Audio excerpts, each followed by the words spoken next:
Pernah manggil ya Jabbar pas lagi sakit hati? Makanya sering sakit hati. Jabbar itu panggilan untuk orang yang lagi sakit hati, habis dikecewain. Dikecewain oleh apa? Banyak lah, tergantung circle kehidupan kita ya. Ada yang circle-nya lebih ke main, berarti disakitin sama gengnya. Ada yang circle-nya lebih ke romantis-romantisan, disakitin oleh mantannya.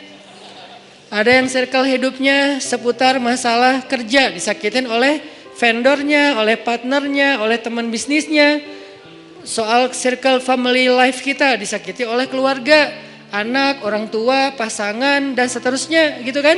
Yang jelas ketika kita merasa disakitin, ketika kita merasa kayak dikecewain, panggillah Allah. Sebelum kita memanggil netizen. Kan kita suka manggil netizen dulu ya. Posting, update status, story. Terus storynya tuh curhatnya minta respon lagi tuh. Dengan kasih polling lah. Dengan request lah gitu kan. Baiknya gue putusin apa enggak ya, request gitu. Semuanya putusin, terus dia bingung. Gimana ya. Nah, sebelum kita istisyarah kepada netizen, karena netizen itu istisyarah, bukan istifta, bukan istikharah. Yang paling tinggi itu kan derajatnya dari 3 level. Meminta pendapat, nomor 1 tuh istikharah, minta pendapat Allah. Kedua, istifta, minta pendapat ulama, orang yang berilmu.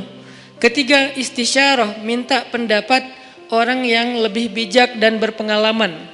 Termasuk kepada teman kita atau followers kita atau geng kita, itu istisyarah. Sebelum kita istisyarah netizen, ya ayyuhal netizen, sebelum kita pakai kalimat itu, atau ya ustaz, bahkan sebelum ustaz, ya kiai, ya syekh, maka ya Allah.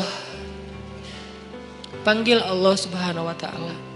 Manggilnya gimana Ustadz? Salah satunya selain kata Allah pastinya, karena itu kalimat yang paling mulia, kita juga bisa manggil tematik.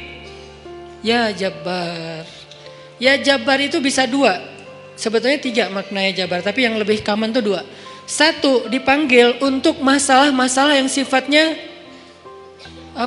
bukan hanya besar, tapi kayak kekuatan. Ya Jabbar, ya Qahar. Arti Jabbar dalam konteks itu yang perkasa, yang memaksa, ya Qahar, yang menaklukkan.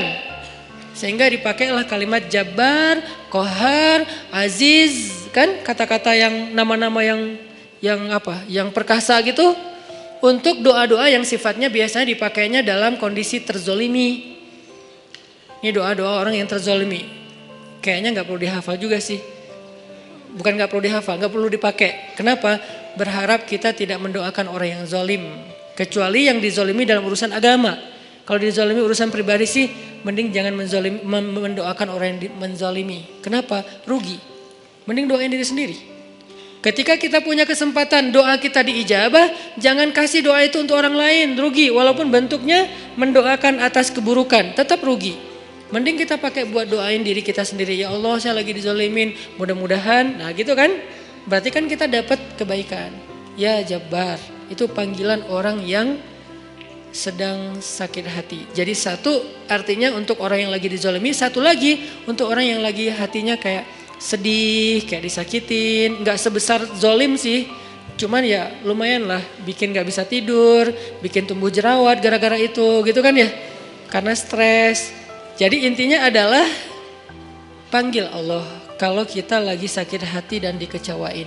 Ya Allah, ya Jabbar. Salah satu doa minta disembuhkan kecewa dan sakit hati di dalam sholat adalah Rabbighfirli warhamni wajburni.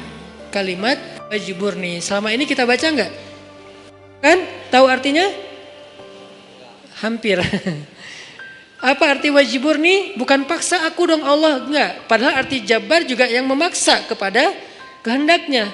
Tapi kalimat wajburni, makna Jabbar di sini makna yang ketiga di antara 3 makna Jabbar, yaitu yang mengobati sakit hati. Jadi ketika kita berdoa, Rabbighfirli, warhamni, wajburni, warfa'ni, warzukni, wahdini, wa'afini. Banyak banget ya. Luar biasa kita ya. Wajburni itu artinya kalau kita terjemahin, sembuhkanlah sakit hati saya. Atau bahasa lain juga bisa diterjemahin, hiburlah aku ya Allah. Aku lagi sedih nih.